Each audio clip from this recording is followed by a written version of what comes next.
다윗에게는 의문이 하나 있었습니다. 누가 당신에게 창을 던진다면 당신은 어떻게 하겠습니까? 여러분은 다윗이 이 질문의 답을 몰랐다는 것이 이상하지 않습니까?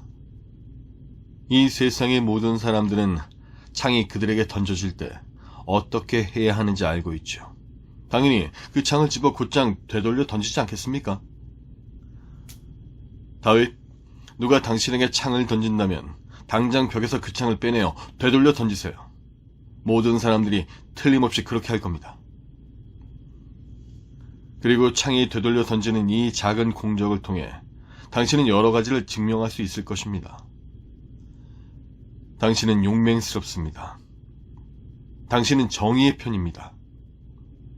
당신은 불의에 담대히 대항합니다. 당신은 함부로 밀어붙일 수 없는 강한 사람입니다. 당신은 부정이나 부당한 대우를 견디지 않습니다. 당신은 믿음의 수호자이고 열정적인 사람이며 모든 잘못된 주장을 간파할 수 있는 사람입니다.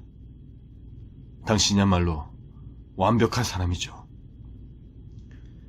이러한 모든 것이 어우러져 분명히 증명되는 것은 당신은 바로 왕의 후보자라는 것입니다. 그렇습니다. 당신이야말로 하나님의 기름 부음 받은 그 사람인 것입니다. 사울 왕의 대를 이어. 또 하나의 가능성은 당신이 즉위한 지 20년쯤 뒤에는 당신이야말로 온 땅에서 가장 놀라운 기술로 창을 던지는 사람이 될 것이라는 것입니다. 그리고 가장 확실한 것은 그때쯤 되면 당신은 아주 미쳐 있을 것입니다. 두창 역사상 어느 누구와도 달리 다윗은 창이 자기에게 날아왔을 때 어떻게 해야 하는지 알지 못하였습니다.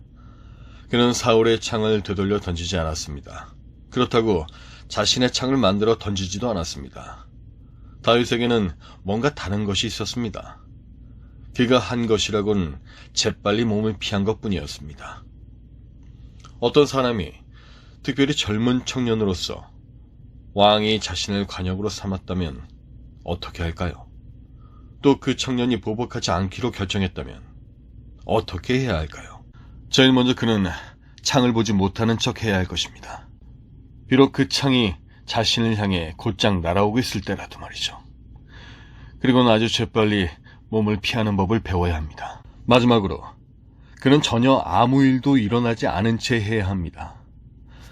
창에 맞은 사람은 쉽게 알아볼 수 있습니다. 그의 얼굴은 좋지 못한 감정들로 짙게 그늘져 있기 때문이죠. 다윗은 한 번도 창에 맞지 않았습니다. 그는 아주 깊이 감추어진 비밀을 서서히 배워갔던 것이죠. 그는 날아오는 창으로부터 자신을 보호해줄 3가지 방법을 터득하게 되었습니다.